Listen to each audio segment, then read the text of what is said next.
ഇടുക്കി കാട്ടാന ആക്രമണത്തിൽ കൊല്ലപ്പെട്ട സോഫിയയുടെ മൃതദേഹവുമായി പ്രതിഷേധിച്ച് പ്രദേശവാസികൾ.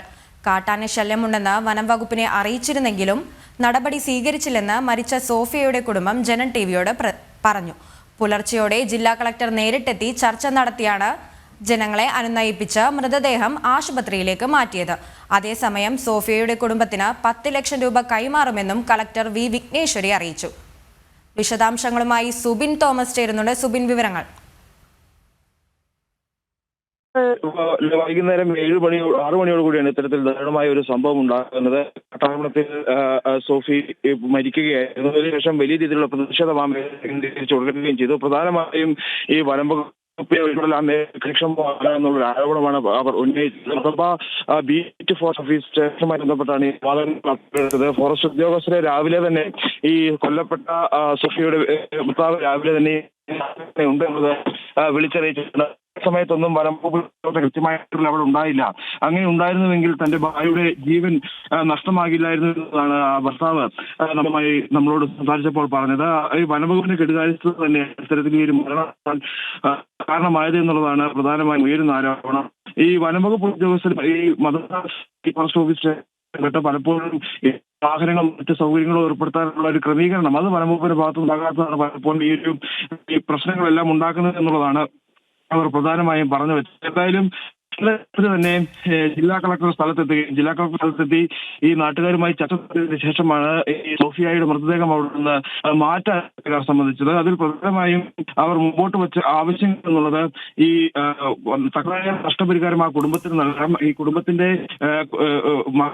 നിന്ന് ഒരാൾക്ക് ജോലി നൽകണം, സർക്കാർ നടക്കുന്ന കാര്യങ്ങൾ അവർ മുമ്പോട്ട് വയ്ക്കുകയുണ്ടായി. ഇതുമായി ബന്ധപ്പെട്ടിതെല്ലാം തന്നെ ഈ കളക്ടറുടെ ഭാഗത്ത് ഒരു അനുകൂലമായ നിലപാട് എടുത്തതിന് ശേഷം മാത്രമാണ് ഈ മൃതദേഹം അവിടുന്ന് മാറ്റിയത്. പ്രധാനമായും ഈ കൊല്ലപ്പെട്ട സോഫിയയുടെ കുടുംബത്തിന് 10 ലക്ഷം രൂപ ധനസഹായം ഇന്ന് തന്നെ കൈമാറുമെന്നും സോഫിയയുടെ മകൾക്ക് ജോലി നൽകുന്നതിന് സർക്കാരിനോട് ശുപാർശ ചെയ്യുമെന്നും കളക്ടർ വ്യക്തമാക്കി.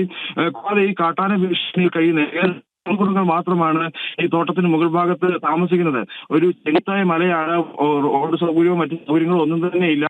ആ ഭാഗത്ത് 3 കുടുംബങ്ങൾ രീതിയും താമസിക്കാൻ ആ കുടുംബങ്ങളെ അവിടെ നിന്ന് മാറ്റി പാർപ്പിക്കാനുള്ള നടപടി സ്വീകരിക്കുമെന്നുള്ള ഉറപ്പും ജില്ലാ കളക്ടർ നൽകിയിട്ടുണ്ട്. ഇത് തുടർന്നാണ് നിലവിൽ ഇപ്പോൾ ഈ മൃതദേഹം ഈ മുണ്ടക്കൈ മെഡിക്കൽ ട്രസ്റ്റ് ആശുപത്രിയിലേക്ക് 1:30 മാറ്റിയിട്ടുള്ളത്. ഇന്ന് ഇൻക്വസ്റ്റ് നടപടികൾ സമയത്തിനകം ആരംഭിക്കും. അതിനുശേഷം മൃതദേഹം കാഞ്ഞിരപ്പള്ളി ിലേക്ക് കൊണ്ടുപോകും. അവിടെയാണ് പോസ്റ്റ്മോർട്ടം നടപടികൾ പൂർത്തിയാക്കുക. പോസ്റ്റ്മോർട്ടം നടപടികൾ പൂർത്തിയാക്കിയ ഈ മൊബൈൽ പൊതുദർശനം മനസ്സിലാക്കാൻ സാധിക്കുന്നത്. അതിനുശേഷം ഒൻപേത്താവും ഈ ഒരു മൃതദേഹം സംസ്കരിക്കുക എന്നുള്ളതാണ് നിലവിൽ നമുക്ക് മനസ്സിലാക്കാൻ സാധിക്കുന്നത്. ഇതുമായി ബന്ധപ്പെട്ട് മറ്റ് പ്രതിഷേധങ്ങൾ ഉണ്ടാവാനുള്ള ഒരു സാധ്യതയുണ്ട്. കോൺഗ്രസും BJPയും എല്ലാം പ്രതിഷേധം ഉണ്ടാകുമെന്നുള്ളൊരു മുന്നറിയിപ്പ് നൽകിയിട്ടുണ്ട്. പ്രധാനമായും ഫോറസ്റ്റിന്റെ ഇടപെടൽ ഇല്ലാത്തതാണ് ഈ ഒരു പ്രശ്നങ്ങളെല്ലാം ആ മേഖലയിൽ ഉണ്ടാക്കുന്നത് എന്നുള്ളതാണ്. ഏകദേശം 33 ആളുകൾ ഉൾപ്പെടുന്ന കൂട്ടങ്ങൾ വരെ പലപ്പോഴായി ഈ ഒരു തോട്ടം മേഖലയിലേക്ക് റബ്ബർ എസ്റ്റേറ്റ് റബ്ബർ എസ്റ്റേറ്റ് മേഖലയിലേക്ക് പലപ്പോഴും ഈ കാട്ടാനകൾ പല കൂട്ടങ്ങളായി എത്തുന്നുണ്ട്. ഏറ്റവും 33 ഒരു കൂട്ടം ആണ് ഏറ്റവും അവസാനം അവിടെ എത്തി മടങ്ങുന്നത്. അതിനുശേഷം പലപ്പോഴായി ആ കൂട്ടങ്ങൾ എത്തുന്നു.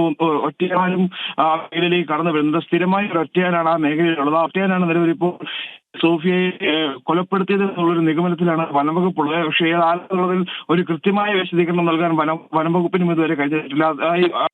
ബന്ധപ്പെട്ട് അല്ലെങ്കിൽ ആ ഒരു മേഖലയുമായി ബന്ധപ്പെട്ട് വനംവകുപ്പ് ഇപ്പോഴും നിരീക്ഷണം തുടരുകയാണ്. ശരി സുബിൻ.